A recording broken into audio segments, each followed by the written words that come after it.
Come back from that very short break. Anthony always wants to take all the shine, but you know, the producer says no. Jumai Manson will be the one to bring us in on the program Global Morning. And yes, we are having our paper review. Did you just say that? I just said that you always want to take the shine on the No, program.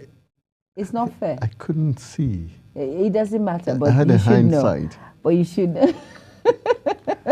But of course, apologies for that very short break. It was just due to some very slight issues beyond our control. But hey, we're back and we are better at this point. And we're still talking about integration of Boko Haram into the public. And before we went on that very quick break, I mentioned and I said it's not all about being reintegrated into society. Do they understand that? I feel before you integrate any Boko Haram member into society, they should repentant Boko Haram member into society. They should go through that certain process of if you're found wanting, there's a certain de-radicalization process. Exactly, you should go, and then if you are found wanting, there should be a little bit of punishable offense behind bars, so that you know that what you have done there's a price, regardless of the fact that forgiveness. It might not be as mild as those that are unrepentant. It might not be as hard as those that are unrepentant. But because you're repentant, you're supposed to spend like 7 months in prison. Yours will be limited to like 2 months. Then you will know whether that individual is really remorse to actually go through that process and then come out and not just place in a facility, learn something so you can be better to make an impact or create an impact in the society. Hopefully make sure they do community service for the next 1 year. Exactly. Then we'll know that you're serious because we want to learn your tolerance mindset, we want to learn your patient mindset. Very key to understand that, okay, you are truly repentant before you are reintegrated into society with other populations. You know, today is World Population Day, so we have to still hammer on it and talk about it. All right, while we're still talking about it, something very interesting, we're still looking at the judiciary. People now say judiciary is not so much of the last hope of the common man anymore, but the last hope of the wealthy people. It's very interesting. One of the headlines we saw on Daily Trust says conflicting court orders is a kicker. CJN vows to deal with errant judges.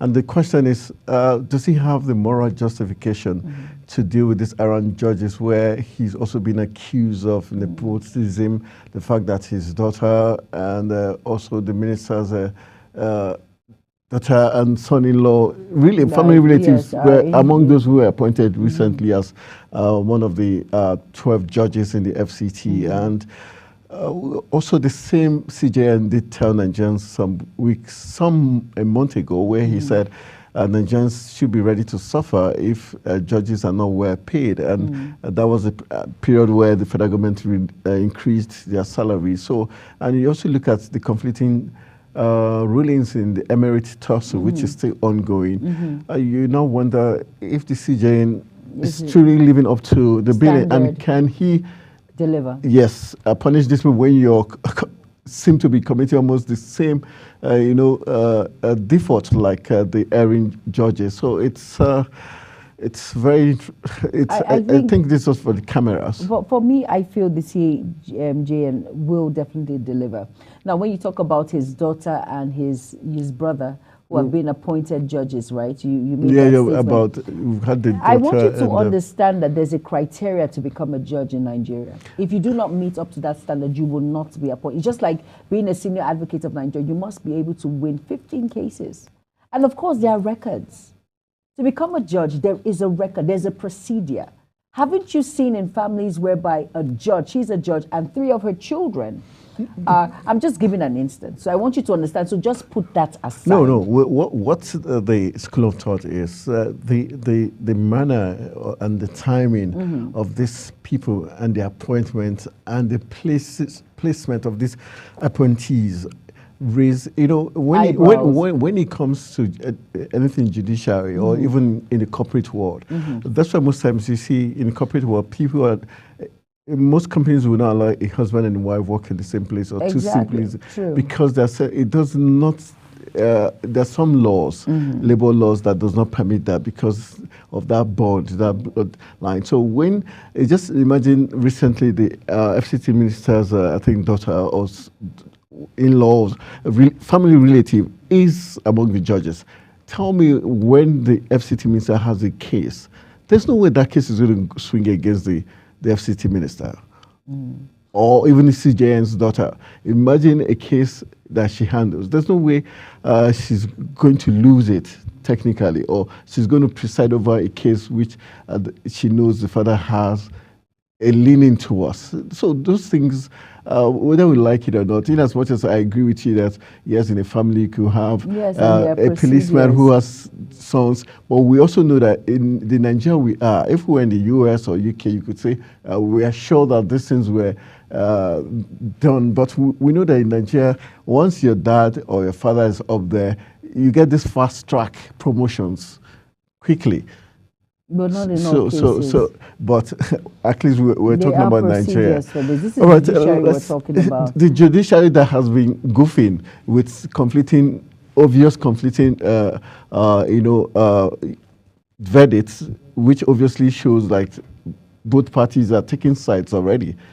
The case in court as regards the kind of is a perfect example. Yes, so it is. I there's understand. so many examples. I in completely the past, understand that, but let's just see how well this plays out. The whole thing. Let's see how well. I think it's too. Let's not be too quick to judge, and let's just see how well it plays out and how well it turns, or let's say overturns, when it comes to these particular very dicey, delicate, sensitive issues at hand. All right, let's leave the judiciary and go.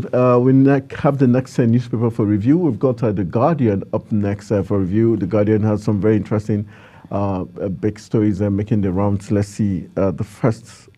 We've got abuse, violation of urban planning and laws breed homelessness and slums. That's the big headline on The Guardian newspaper. We also have a hashtag EndSARS is the kicker.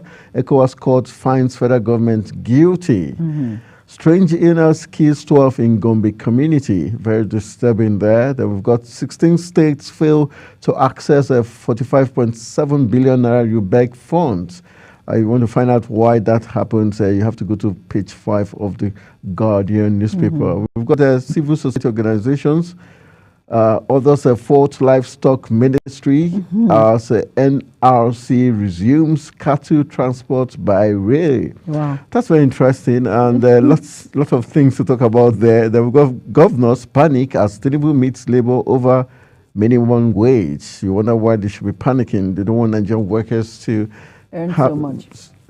Supreme Court delivers judgment on local government autonomy today. That's going to be hopefully one of the things we're going to talk about in our discuss segment of Global Morning. We've got a minister confirms duty-free policy as federal government targets crash in food prices. Minister confirms duty-free policy as federal government targets crash in food prices. All right, very interesting. I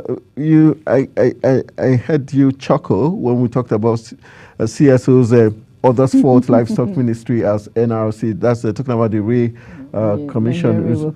And my question is, if you want to start the transportation of cattle via rail, I'm thinking, I hope it's not going to distort that the rail transport and also we know that when it comes to cattle rustling, a lot. It entails a lot. Like seriously. And I hope our trains are not going to start developing mechanical issues. Yes. Wear and tear. Then also prompt attack because cattle want to be rustled.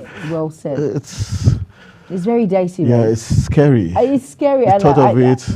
This is when I read the caption. It's really weird. And why the hurry to? And why the hurry to transport cattle via rail transportation? I don't think it's wise. And I'm also thinking about the cost implication.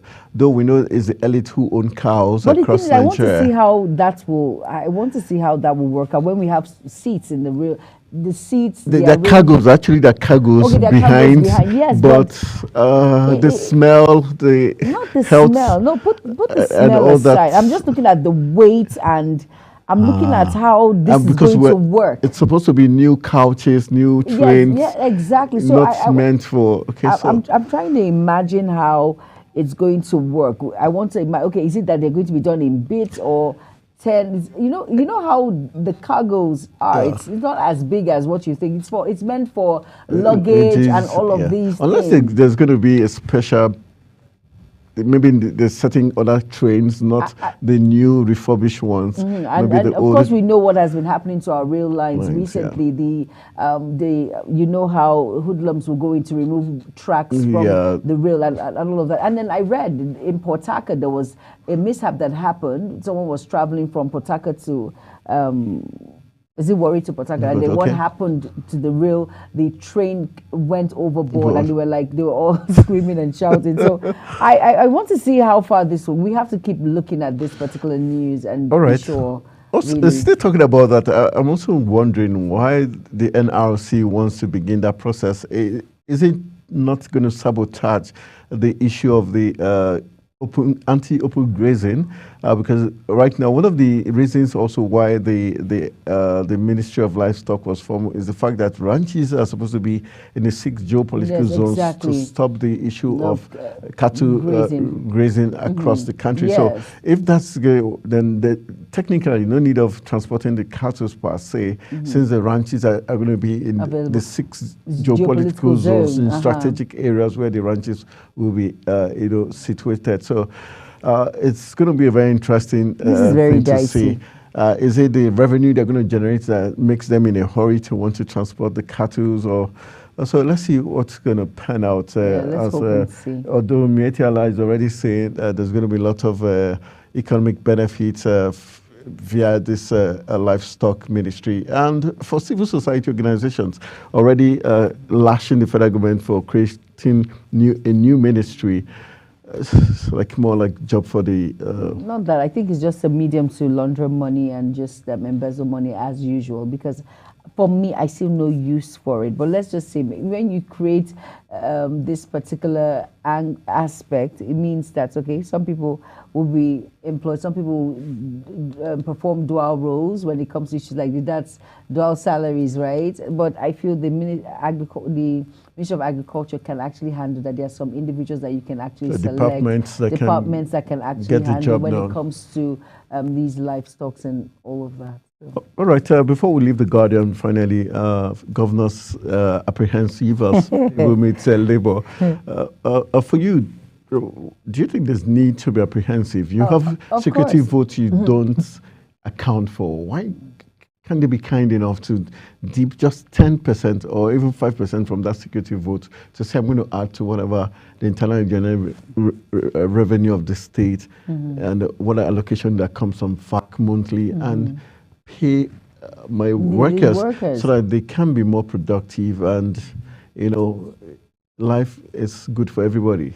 Some governors will be apprehensive because some governors are not really generating revenue. When it comes to, like we read the 6 states that were actually generating revenue, the top 6 states. Lagos leading the pack. Kaduna, one of them. Katsina, is it?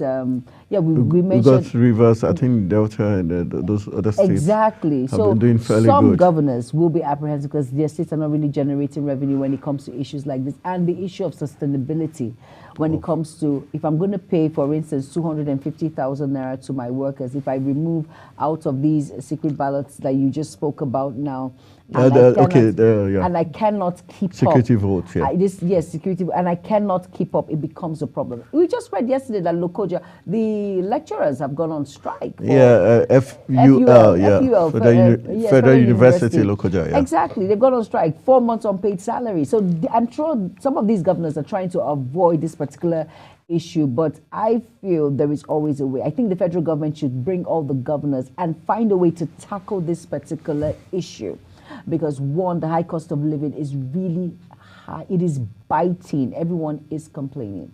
And 60,000 naira, 62,000 naira, right? Yes, that's purported. Yeah, exactly. cannot even buy a bag of rice. The bag of rice now is 75,000. Like they say, I don't know the carry last, where always the front runners. We're paying 70,000 there. 70,000. So that's they can learn from Edo State. Well, at least Edo State would have made 100. Yeah, just with time. Just 10,000 naira. No, it's 8,000 naira. what's going to happen? Hopefully, as the elections come up in September, the new governor, who is very charismatic, hopefully the governor elect or to be elected or aspiring to be the new governor, he's got lots of very, very laudable, creative mindset and blueprint on how he's going to transform Edo State into a leading state in the country. For me, let's see how. Before you praise your state, we know you are from Edo State. No, I'm just talking about this state. Calm down. It's okay. Calm down. I know how it feels. Where you're from. I know how it feels. We're from triple states, right? I do not know, but all well and good. Let's just see how well this plays out. Basically, well, this should be a challenge for states to improve their IGR. Yes, they should try multiple ways. Be productive. Think outside the box, really. Because every state in the country has mineral resources that look at Niger State, for instance.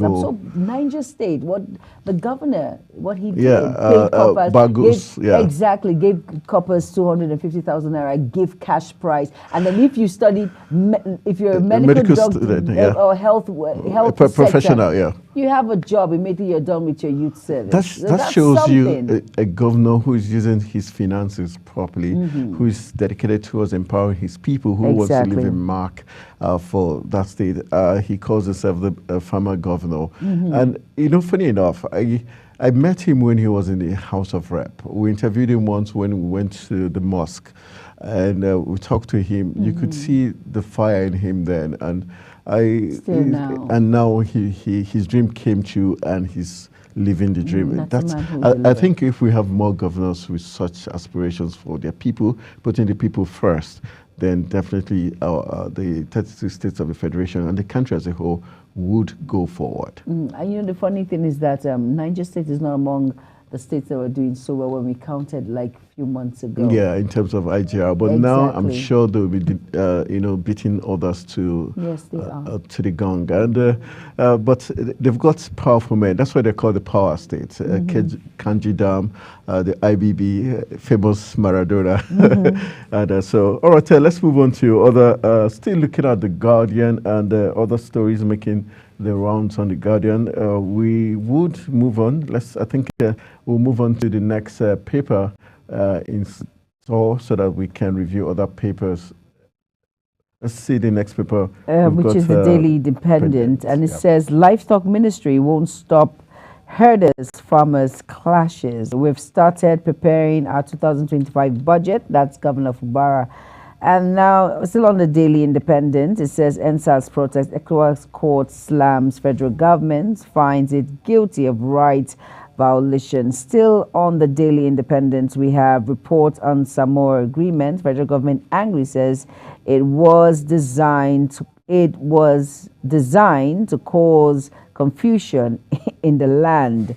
And still on the Daily Independent, we have hardship. Tinubu has closed doors to ministers, NAS members. That's in Dume. You can find that in page 29 of the Daily Independent. PDP warns embattled lawmakers not to disrupt peace in rivers. And still on the minimum wage process, Tinubu meets labor leaders today. And still on the Daily Independent, we have INEC confirmed Edozie Njoku as APGA national chair. Be fair, upright, CGN urges 21 inaugurated appeal court justices. Now on the NDLEA, Mara promotes 5,042 NDLEA officers, honors 15, commands 70 personnel. And that's about it on the Daily Independent. And the capture here now says Tinubu swears in new set of permanent secretaries. Now, of course, we've gone through all of these captions on the other papers in which we've looked at.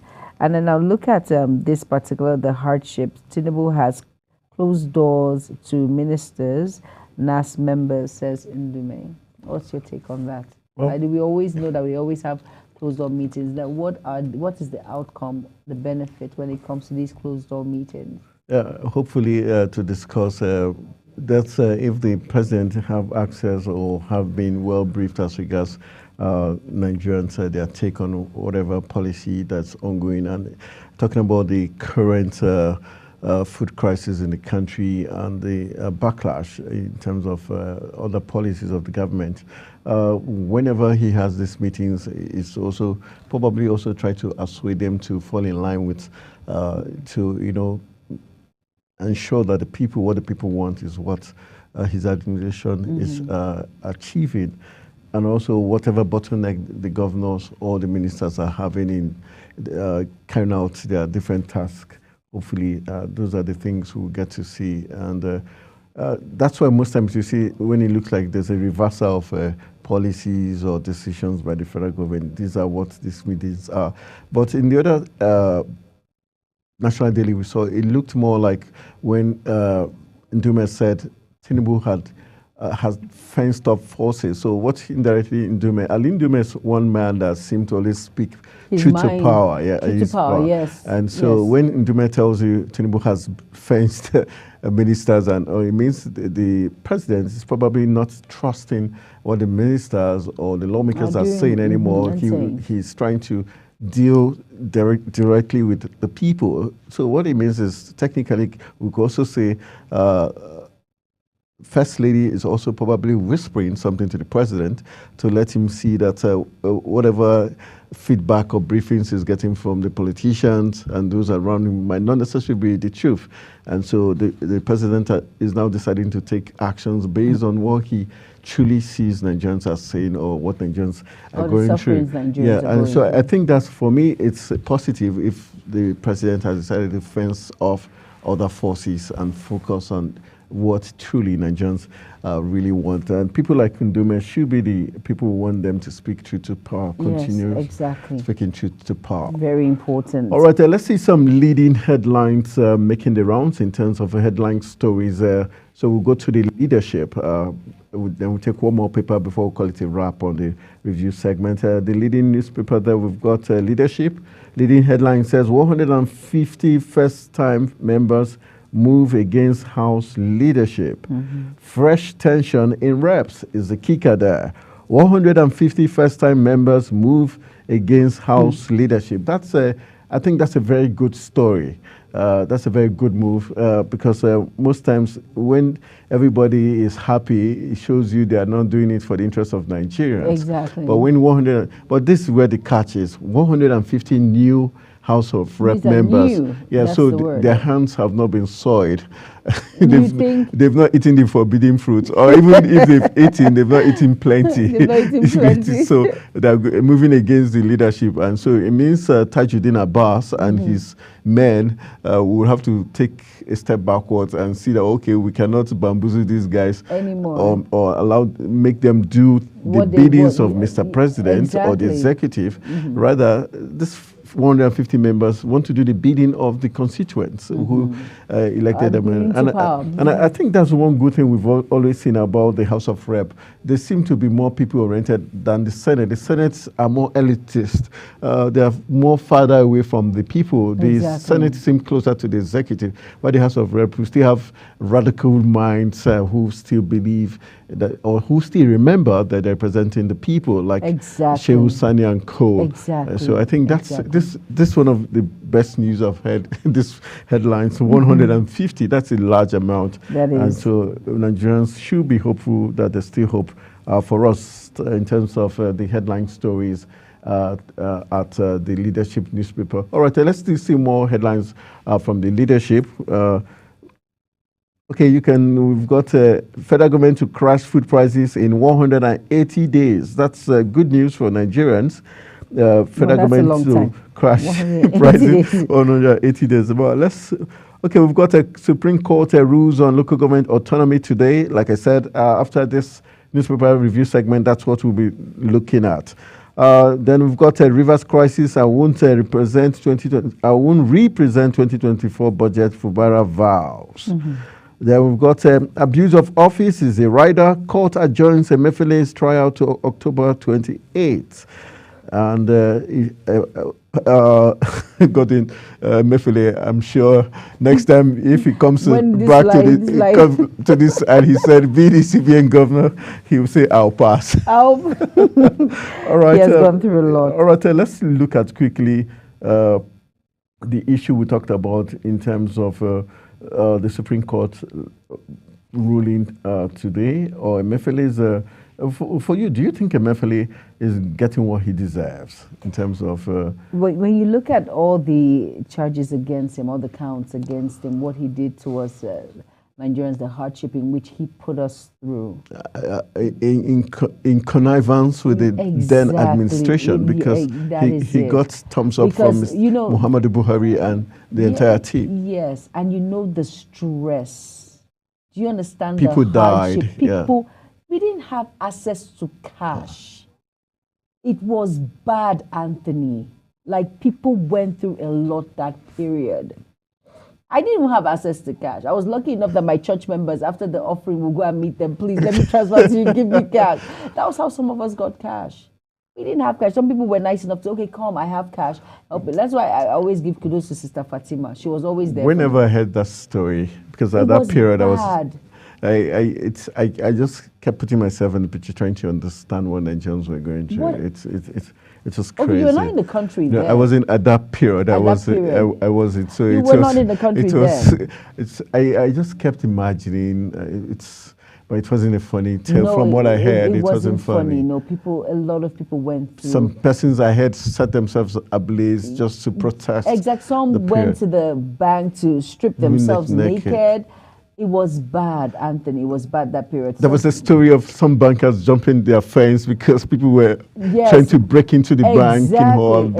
People were furious. Give us our money. It was really bad that period. And of course, when you go to the ATM, the tomato machine, the next thing you hear is you have a limit of amount. And once that limited amount, 20,000 naira, it's not sometimes 5,000.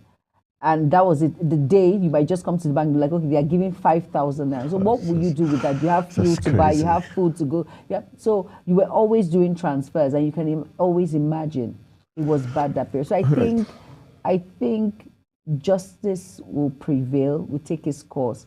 I think he should understand what Nigerians are going through. I don't think he should understand what Nigerians went through. So I think enjoy October 28th. That's your new date for Emefiele. So let him enjoy. All right, I think this is where we're going to draw the curtains on the paper review segment. And like you said, 180 days, prices are going to crash. So if you're going to go shopping, just relax, hold on to your horses. 180 days, the federal government says food prices are going to crash. So I think it's in line. Many months from 5 months. So in line to the 150 days suspension of taxes and import duty. So it's a strategic move. That's Christmas.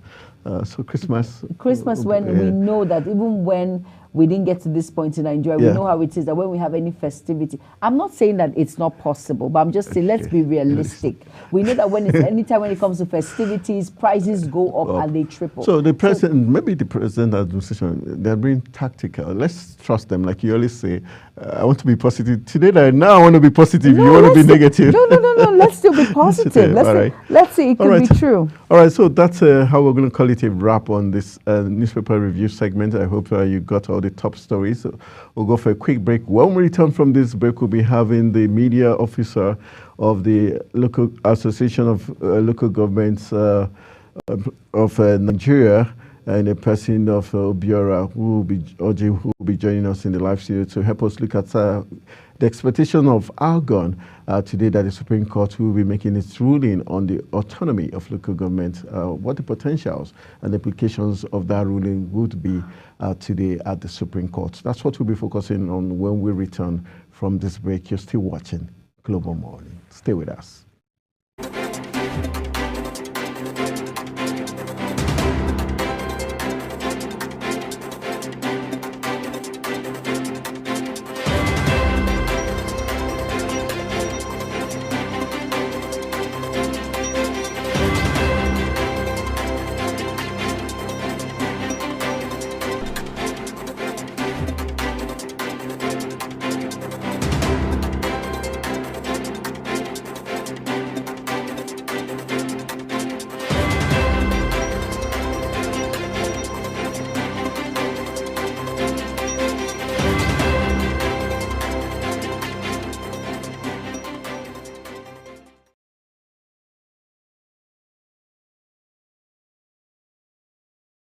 for an insightful idea that takes the center stage and the conversation that gets beyond the headlines, to explore the lasting impact of political decisions. Big Talk got you covered. From policy debates to geopolitical insights, from thought-provoking discussions to actionable insight. What is the real responsibility of government? Big Talk delves deep into the heart of the matter. Join us weekdays on Global Televisions from 6:30 p.m. for a reverting journey into the heart of politics, where we dissect issues shaping our society. With every government and introduction of new policies, businesses of all kinds and sizes seize the opportunity to evolve and redefine themselves. Business Point on Global Television is where we follow the money and put the facts and figures right in front of you. Watch Business Point every Monday through Friday at 11 a.m. as Kikelamo Okeri tracks all the latest developments across critical sectors. Business Point, this is business. Are you ready to be entertained like never before? Get ready to dive into the latest and greatest entertainment news in lifestyle, music, movies, birthday celebration, and so much more. All on Entertainment Circle on Global Television. From the hottest red carpet events to exclusive interviews with your favorite stars, we've got you covered. Stay up to date with the latest trends and news from the entertainment world, all in one place. Tune in every Saturday by 1 p.m. with Chong Annabelle Joseph on Global Television.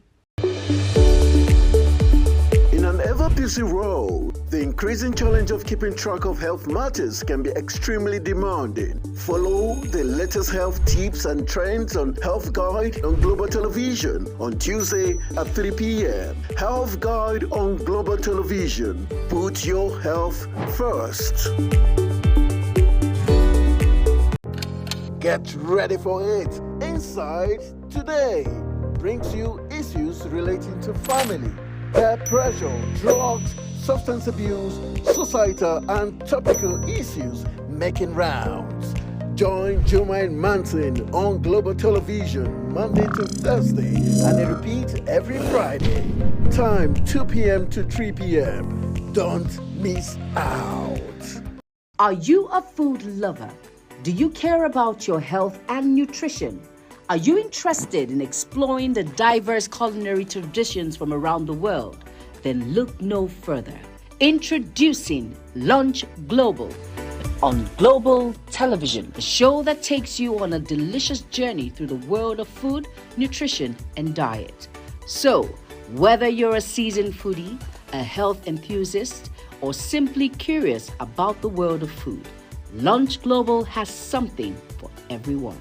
Tune in Mondays to Fridays and let your taste bud take you on a journey of flavor, culture, and discovery on Lunch Global.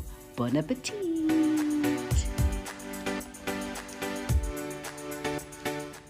Time check.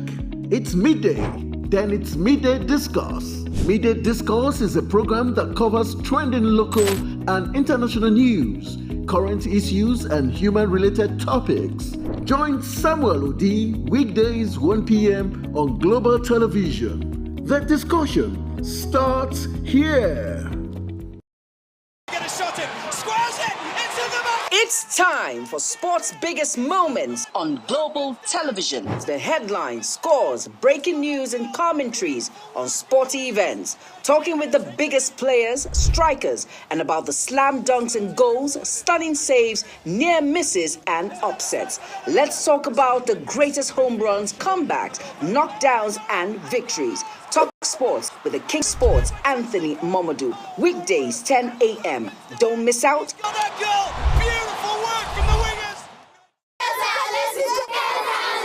Hello, children. Gather around, let me tell you a story. Do you know that stories have a way of captivating the minds of children, bringing fun and imagination to teach them morals? Join Sharon Ajay as she takes you to explore the thrilling and exciting world of storytelling. I'll be sharing with you our next interesting story. Tune in every Saturday on Global Television, time 5:30 p.m.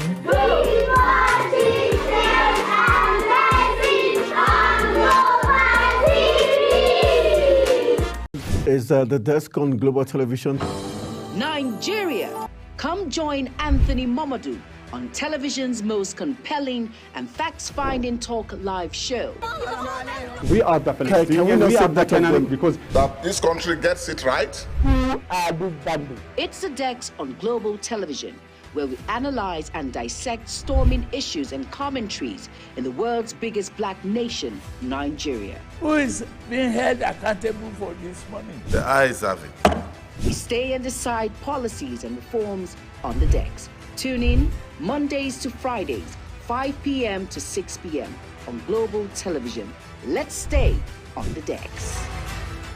Global Morning is your ultimate destination for engaging political and economic matters. I am Uyi Agmofrebe. And don't forget to include social discussions. Tune in every weekdays from 7 a.m. to 10 a.m. I am Queen Agaba. For insightful breakfast ideas, business summaries, sports highlights, international and local news perspective, I am Anthony Momodu. Don't miss the in-depth analysis of current and political issues by the Global Morning team and experts. I am Jumai Manson. Catch Global Morning here on Global Television. Getting on the action. I am Edikan Michael. We are the Global Morning team.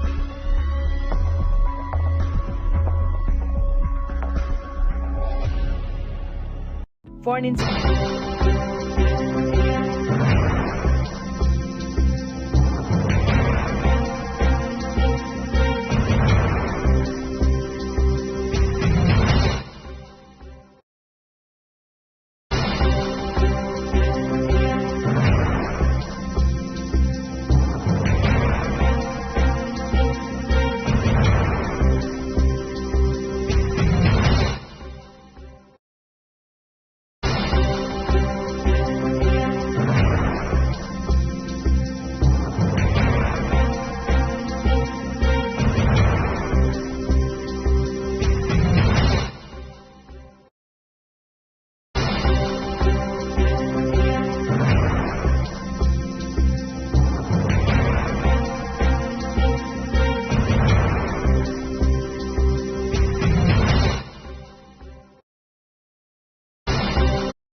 All right, welcome back from that break. You're still watching Global Morning, and it's time for us to hit our discuss button. And this morning, we'll be looking at the expectations of Nigerians, especially those who have been be pushing for the local government autonomy. Just a month ago, the President of the Federal Republic of Nigeria, Ahmed Bola Tinubu, did instruct the Attorney General of the Federation, Lateef Fagbemi, to sue the 36 state governors in order to ensure that the issue of the local government autonomy was achieved, and also the issue of caretaker committees be expunged from our national lives. That has been the push by the federal government, and Lateef Fagbemi did go ahead with that position of the federal government by suing the federal government. And so since then, that push has been on, and that has inspired us today to use that as our talking point, talking about the fact that the Supreme Court will today make its ruling on the local government autonomy. We're looking at what the implications would be if the ruling goes in favor of ALGON, talking about the Association of Local Government of Nigeria, or if the ruling goes against them, what the implications would be is what we'll be looking at on today's edition, especially the talking segment. Discuss segment. We've got, as usual, we get the finest minds in the African continent to help us look at very key issues. And today is no different, as we've got the media man in charge of ALGON, talking about the Association of Local Government of Nigeria. It's dealings is no other person but Obiora OG is in the live studios with us as we look ahead of what the Supreme Court's verdict would be today. Good morning, Obiora. Nice to have you in the studios. Thank you very much, Mahmoud. It's my pleasure to be here. All right. Thank you for having me. All right, before we get into what expectations of today's ruling will be, just take us through how the importance of Argon, especially when we're looking at local government administration in the country and also driving development at the grassroots level.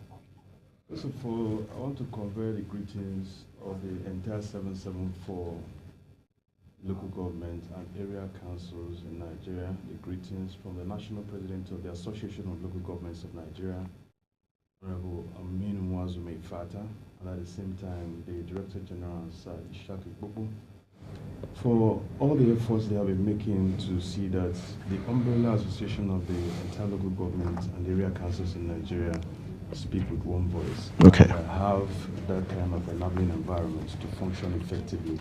And having said that, let me also appreciate Mr. President, President Bola Ahmed Tinubu, for that initiative, having been a local government-friendly president. Okay. You know, and at the same time, a local government-friendly leader back in the days when he was a governor. We have a lot of master stroke activities of things that he has done, the strides and achievements, and that has been very, very lofty. And having come back now as the President, Federal Republic of Nigeria, it behoves on him again to see how, you know, to strengthen the local government system is made most appropriate. So it is quite timely, and it has come at no other better time than now, because the person at the helm of affairs is such a person that has the political will, that has the capacity. That also translates to what has happened, like in your intro, when you mentioned that he has asked the AGF to institute a legal process to see how the local government can be emancipated. That is very, very noble, and that is very, very commendable on the part of President. So going back to what you said, Association of Local Governments of Nigeria is an umbrella body of the entire local government system in the country, and they are mandated and charged with the responsibility of unifying the entire local government, despite Nigerians' shared diversities, to warehouse them together and to have an enabling environment where they could have a needs assessment. They could also have a peer review mechanism on how what is happening maybe in Karen and Woda, is it happening in Ogbomosho, is it happening in Enugu, is it happening in Abakaliki, Delta, and stuff like that. So the association tried to warehouse these diversities and to also build from what is happening here and what is happening here, despite the trajectory, despite different peculiarities as it affects the weather, as it affects the climate, as it affects the land, the terrain, water, sea, land, and every other environment. And at the same time, the economic derivatives. So this has been the trust of the association, and it is working.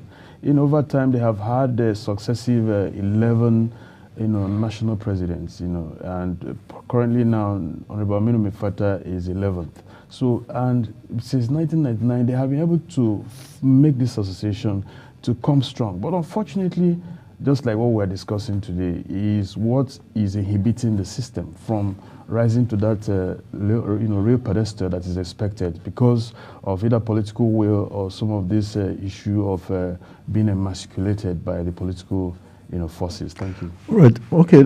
Looking at Argon as a body now, with all this, the mandate it's supposed to achieve, there was a period where we also did know that there was this internal wrangling between the association. How would you describe that period of the association? And also, let's look at, you mentioned 774 local government areas which we know exist in Nigeria. Are you saying we've got the spread of Argon in those 774 local governments? Absolutely. Argon is an umbrella body of the entire local government system. And in that structure, we have the structure of 36 states and FCT. And in the same structure, we have in Argon the state reps. And the state reps are reps that coordinate, conduct, oversight the activities of other local governments. So a state can vote in a particular person as an Argon rep representing the entire local government in that state. Okay. And as a state rep, that gives you an automatic opportunity to become an ESCO member in the National Executive Council. So given this structure now, it brings about an enabling environment. It brings about direct oversight of functions, of responsibilities, of duties, and the activities and events that are happening at the various local governments, which are collated and at the same time, compressed and put in proper perspective. Then it is from this that they now cascade it to the national. Just in case, for instance, there are challenges, there are issues, there are matters to be discussed, it is from what happens from the local to the state ESCO to the national ESCO. So given that structure, it gives that kind of, a tripartite arrangement from the local council to the ESCO of the state and to the national. So it brings about a very robust, flow and ebb and, communication network. Okay, how difficult has it been for the local government now administering governance at the local government level, especially for states where we have more of these caretaker committees?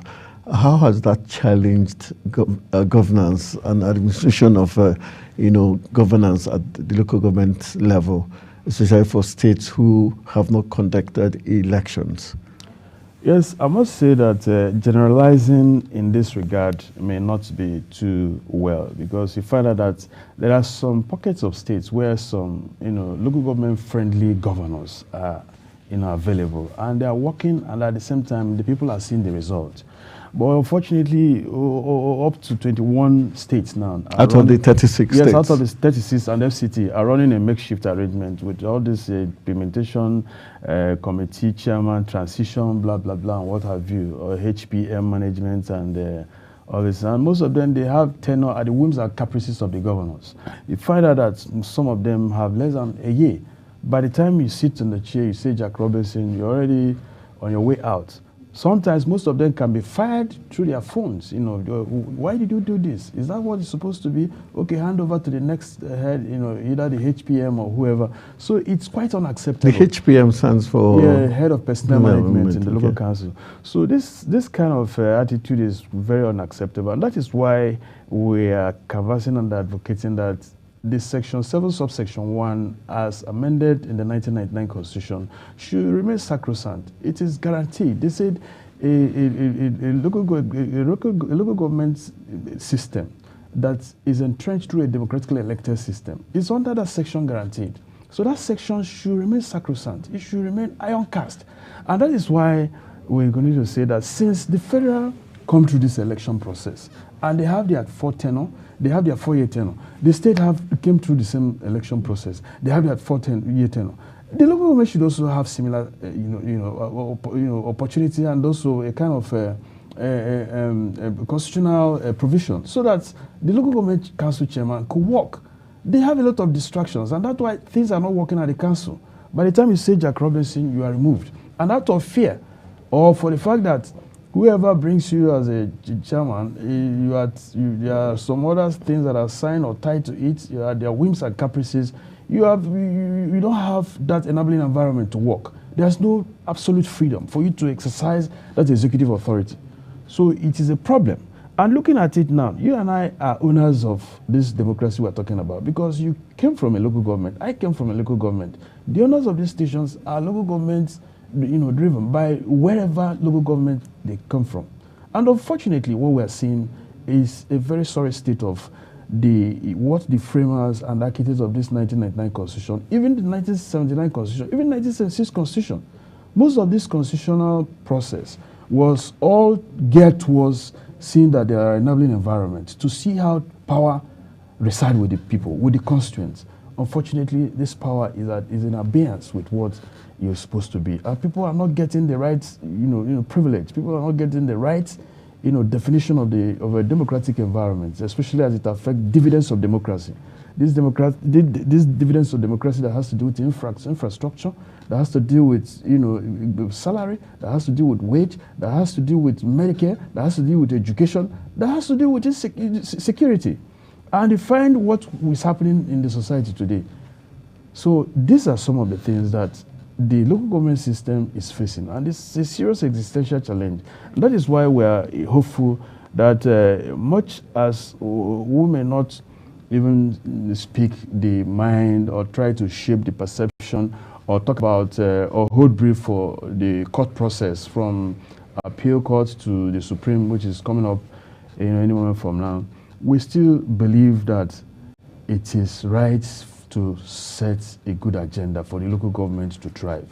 All right, let's look at it in terms of for the states that do have democratically elected council chairman and local government chairman in place. Some people have said those chairmen have not proved any different from state governors, because most of them do not even stay in their local government,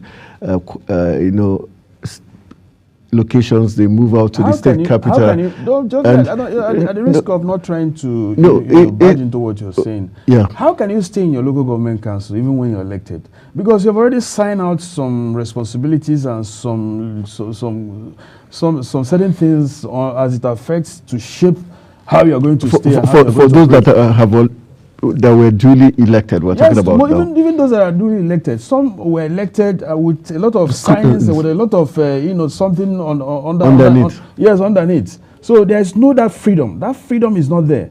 A good number of them are elected. Yes, elected in principle, elected with cameras and pictures, and they come to supervise. But that election does not hold water. A good number of them had that issues of pardon the responsibilities or the agenda of the person that elected, that even put them in office. Yeah, brought that election to hold. Most of these elections are charade. Most of these elections are not the real election that the popular will of the people came from. So that's exactly what we're saying. How can that be corrected now? Because we know that INEC is supposed to be in charge of those elections. The state government, state INEC and others are supposed to be part of those who conduct these elections.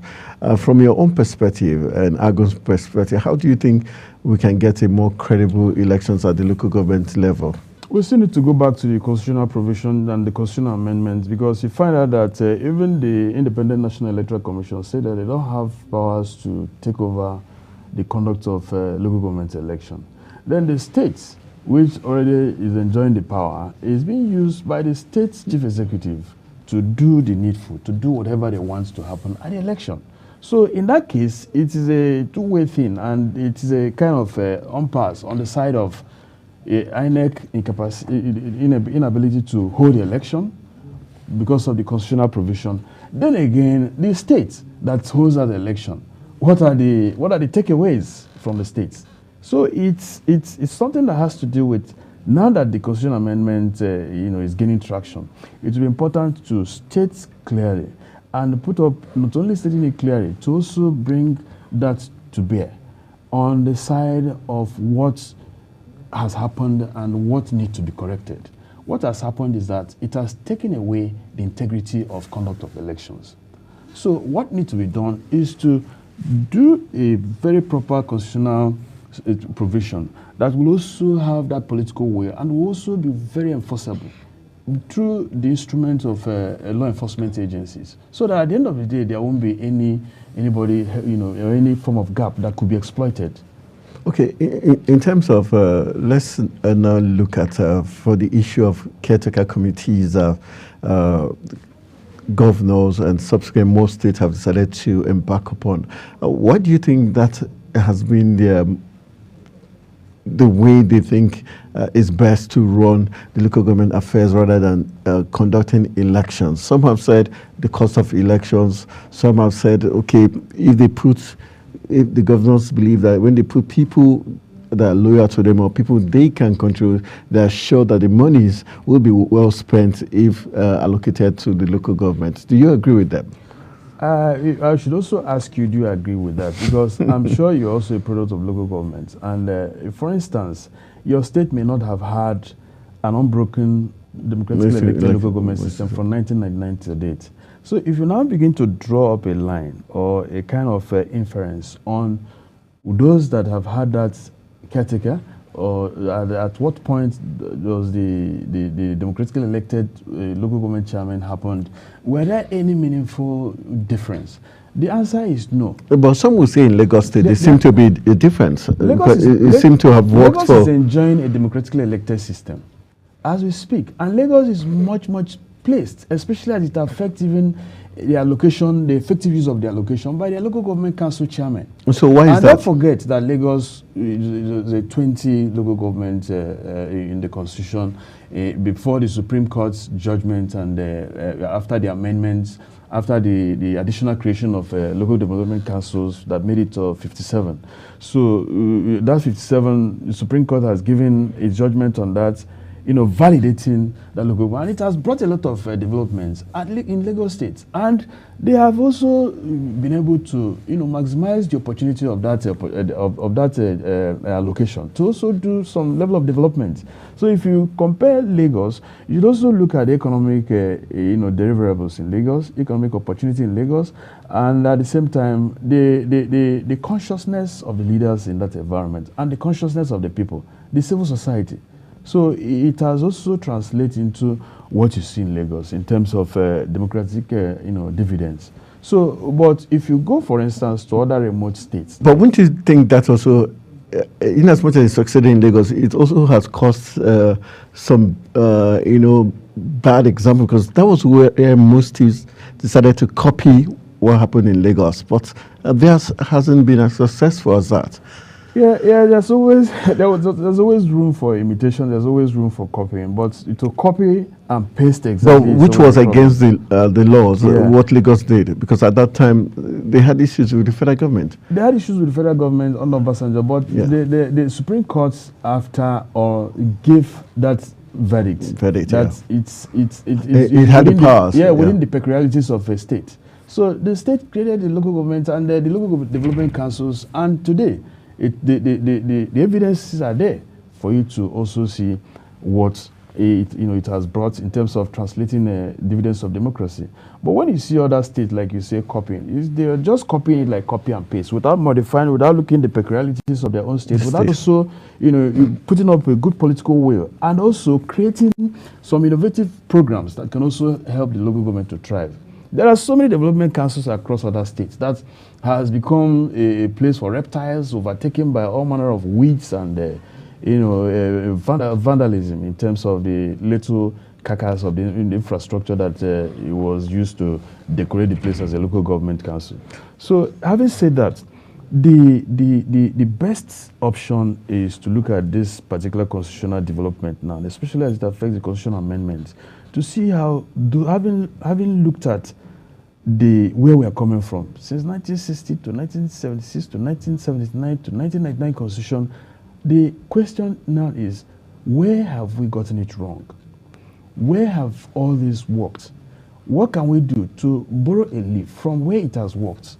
This is Nigeria. Nigeria is not in China. All these things that are happening happens within how many nautical miles or how many kilometers. So it is something that somebody can go, borrow an idea from this, borrow an idea from this. And ideas that ends in the marketplace are available. You can source it on www. So most of these best practices is something that cannot be held sacrosanct or held to say that I will not divulge this information. If you see that it has been practiced here, what can it, and that is why Algon is, because Algon do a kind of needs assessment. Algon also bring about trying to create an enabling environment and competitive edge across the local government councils. So what it translates is that it provides opportunity for this particular local government chairman, for instance, Lagos, to rise within the time frame in the meeting, to say this is what I have done, this is how I have done that.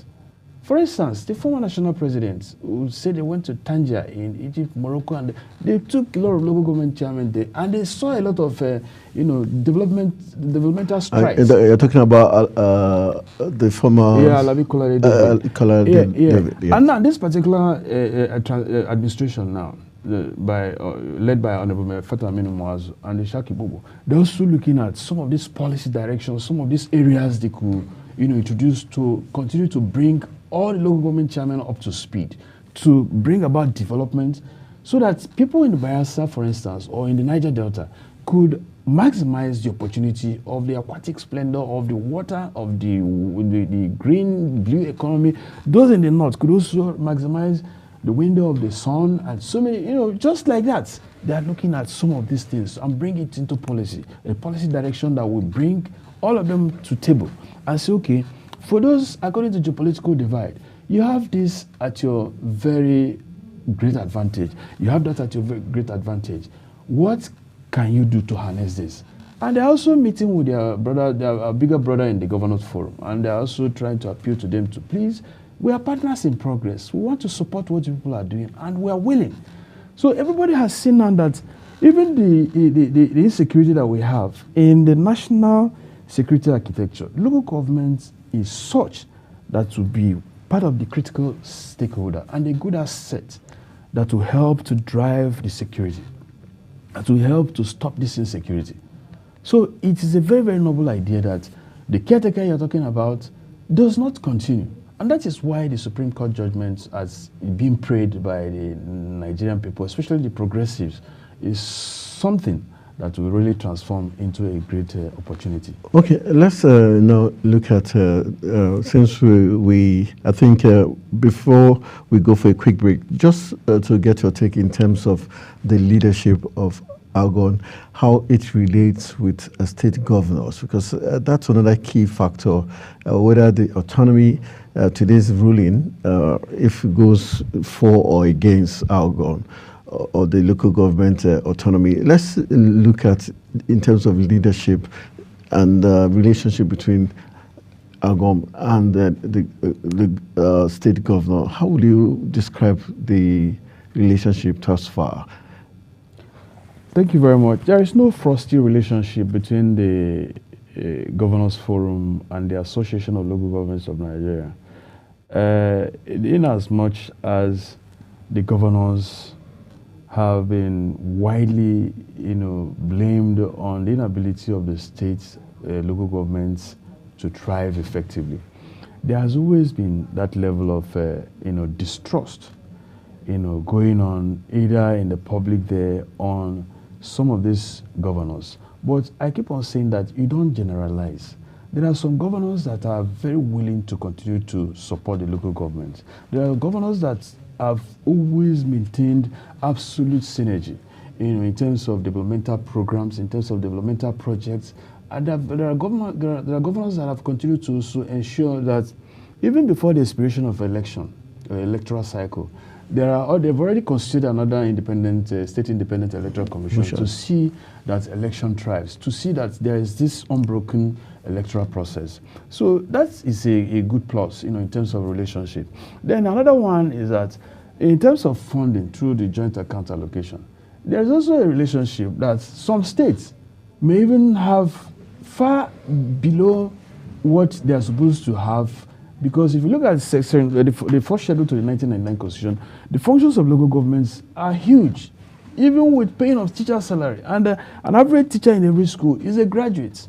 If it's not a graduate, the minimum is NCE, which based on the teacher salary structure, TSS. So if you look at this, you find out that the local government is overwhelmed in terms of salary. And that's why the current national president was saying that even the minimum wage can be difficult. Yeah, because they are getting far above 18% from the 100% minimum allocation, meaning that the federal government comes and takes 50-something%, the state takes some. So you find out that it's certainly they are left with nothing. So that's just a big challenge. So the relationship has been cordial, but there are some other states where the relationship are frosty. There are some other states where the relationship are just like in those states that the relationship has been frosty. ALGON has been accused by the state government of, trying to technically, pitch the government against its people with statements or, projects that ALGON seems to get involved in. When you say that, it is not being fair, because you also know that the association is an umbrella body of the local government, and you're also aware that the National Union of Local Government Employees have their various branches in the state. And you're also aware that the masses, that are the owners of that particular local government, are also very much available. So if you say ALGON, you're just isolating ALGON and local government. What about the entire populace, that are not within the local government council? Are they also talking good about that particular government? So it is something that when you're doing good, a lot of things, a lot of good will come to it, and a lot of people will testify to it. So if you just single Algon to say that because Algon, the governor and Algon is having issue, is the governor doing what he's supposed to do? And are people seeing that there is, service delivery, that there are return on investments of the local council? And at the same time, is he really touching lives, especially the entire populace? So it's something that has to be evenly distributed. It's not just tied to only local government. But most importantly, when you hear this kind of, I don't want to say comments. Yeah. When you had this kind of indictments, it's also very much important as a journalist to also find out and do a very, very thorough investigation to that, to also ascertain the true picture of it. So there's good relationship at some point. There are bad relationship at some point. But I think the governors are getting the message now, because the masses are angry. The masses are not happy, and the economy is also biting. So that's just it. All right, in case you're just joining us, you're still watching Global Morning on Global Television, and we've been talking with the media officer of Algon in the person of Obiora Orji, as we look at the likely ruling of the Supreme Court today, where it will be looking at the local government autonomy. So we're looking at the implications of the ruling, whether it's for or against the local government autonomy. We'll go for a quick break. When we return from a break, I will be taking the last lap of our discourse. We'll be looking at the final implications of whatever ruling we're going to get today from the Supreme Court. Stay with us.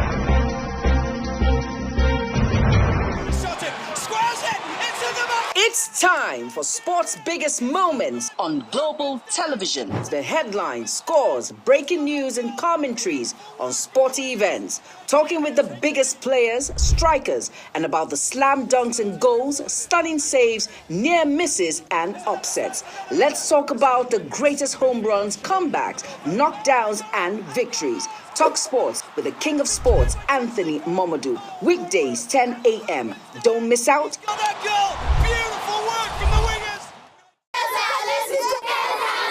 Hello, children.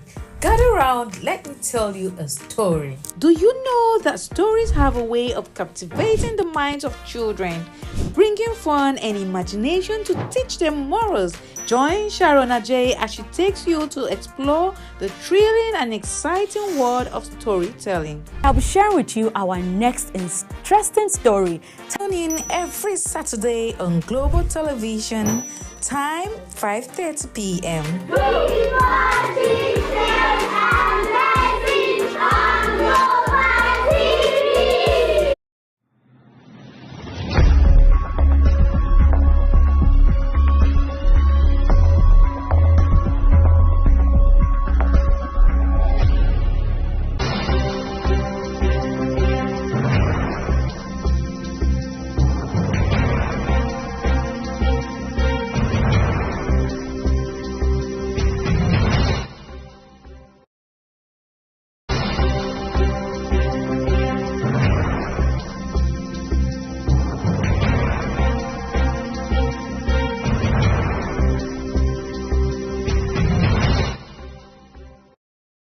So welcome back from that break. We're still on Global Morning, and we're at the last lap of our discourse as we look at the likely ruling of the Supreme Court today concerning local government autonomy.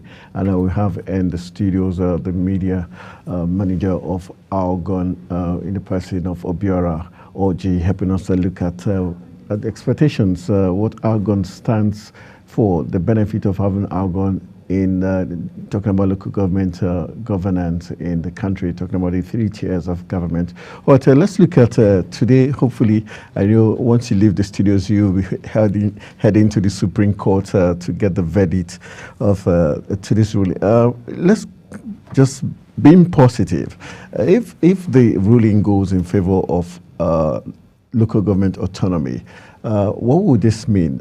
The fact that we're having direct allocation to local governments, and also the fact that certain powers will now be in the hands of local government chairmen and councillors. Is there a guarantee these powers and these funds, by the time they start, if the ruling goes for them, it will be properly used and we'll begin to see true development at the local government levels? Most importantly, with due respect, let me thank Prince Fabemi Latif for that beautiful, sense of jurisprudence, articulation of some of the issues of local governments, in that suit that was fired, and at the same time appreciating Mr. President again for giving them that political will to do so. To a large extent, having said that it is expected, to have the judgment today, most importantly is that whether this judgment comes in favor of local governments or not, it is about Nigeria. So having said that, it will be very, very much nice or good to see that the gaps that we have had over the years, if we're able to do a proper diagnosis of some of these challenges, where are these gaps coming from? Why is it that there are inefficiency in governance? What has local government been able to achieve since 1999 till date? And now we're talking about the inability of the local government to function as a result of that particular clause. The issue of emasculating the local government, the issue of autonomy, the issue of not allowing the local government to breathe or to enjoy its constitutional provisions, as captured in Section 1, Section 7, Subsection 1 of the 1999 Constitution, Section 2, 3, 4, 5, and 6. So if this can happen, it is a success for the entire Nigeria. That is why I want to say it's a democratic experience and experiment. So it is a success for the entire Nigeria. It is a success. It's a joy for you. It is a joy for me. It is joy for everybody. So it will be important for Nigerians to continue to have trust, because we're very prayerful people, to have confidence and trust in God. That I think this is an idea that its time has come. And it has come at no other better time than now that a local government-friendly president is on the saddle. So whether the judgments will be determined by the negative side of it or the positive side of it, it is still a Nigerian thing. But what is very important is that the question now is, have we fared well since 1999 to date? The answer is no. How much is the cost of flights from, for instance, Murtala Mohammed International Airport to Nnamdi Azikiwe International Airport today? We're even talking about flights. What about a glass of tea, for instance, or a mudu of, for instance, Gary, or even the farmers to move to the farmland? They cannot go there because of the herders' issues, because of insecurity, because of kidnapping, and that is what is causing food insecurity. That's what is causing food scarcity. And as a result of this, insecurities everywhere in the land.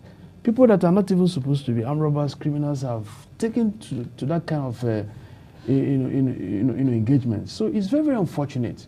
So when we talk about these local government dysfunctions, we should also look at why is local government dysfunctional. So I think it has also started pinching the government, that they said that this could be the right solution, the right time. The Senate, just about a day or two, said we're on a time bomb, that hunger is serious in the land. Who are these farmers? The farmers are the local government council. Who are these traders? The traders are the local government council. So how do you put all these things together? You put it together by providing enabling environment. That enabling environment is security. You secure the land, you secure the people, you secure the borders, you secure, and also ensure that this food security is part of a critical component of national planning. So we look forward to seeing a very wonderful judgment, a judgment that will be holistic, a judgment that will be inclusive, a judgment that also reflects the wishes of the people. And not just judgments, per se. That judgment also will also create some form of job oversight and at the same time responsibility on the part of mass media to continue to advocate, to continue to oversight, to continue to talk about how are these funds being utilized. For instance, when there are now direct when the autonomy has been guaranteed and there are direct allocation to local government councils, there has to be ombudsman, there has to be a form of even freedom of information bill. Thank God is working. So some of these things should also come into play so that we hold leaders accountable. Leadership is a call to service. It's not just a bedroom or a room and parlor, a family business. So the Supreme Court judgment of today, as it is as anticipated, much as we're not trained to hold brief for court judge the outcome, we pray that it's going to be something that will help Nigeria to move forward, because much as we say that there has been some existential threats in the system and it has not been a good democratic trajectory looking at the state of affairs of things and the economy. All right, that's how we're going to call it a wrap. I want to say a big thank you, Mr. Obiora, for joining us in the live studios. We've been looking at the likely ruling of the Supreme Court today as regards local government autonomy, if we would be going for or against the local government autonomy. And Lateef Fagbemi, the Attorney General of the Federation, had filed a suit against the 36 state governors towards ensuring that the local government areas or tier of government has its autonomy so that we can see true development at the grassroots level. I will go for a quick break. When we return from this break, we'll be wrapping up Global Morning. Stay with us.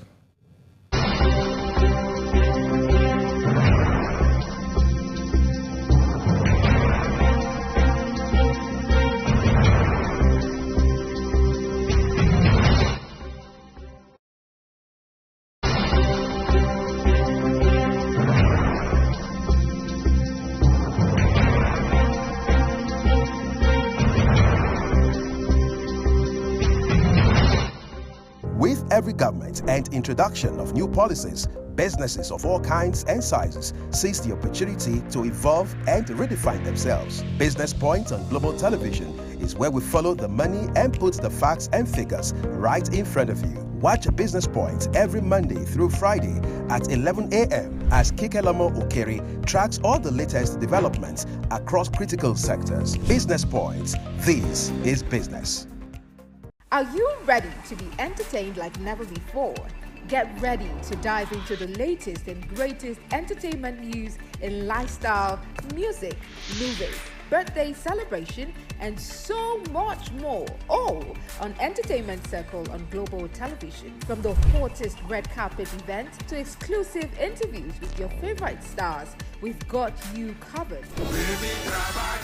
Stay up to date with the latest trends and news from the entertainment world, all in one place. Tune in every Saturday by 1 p.m. with Chung Annabelle Joseph on Global Television. In an ever-busy world, the increasing challenge of keeping track of health matters can be extremely demanding. Follow the latest health tips and trends on Health Guide on Global Television on Tuesday at 3 p.m. Health Guide on Global Television. Put your health first. Get ready for it. Inside Today brings you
All right, welcome back from that quick break. This is where we're going to be drawing the curtains on today's edition of the program Global Morning, and it's been super exciting sharing today with you. Remember, today is the 11th of July, 2024, and it's the United Nations, the World Population Day, and we're so glad to be among the billions of people in the world. And so remember, this year's theme says, leave no one behind, count everyone.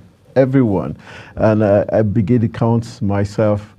I've got Jumai Mantin. You don't have a choice. You have to count me. We've got Sebastian. We have Okon here. We've got those in the MCR. We do. And we have individuals in the newsroom, programs, editing departments. We have current affairs people. General manager, exactly, the deputy general manager. MD.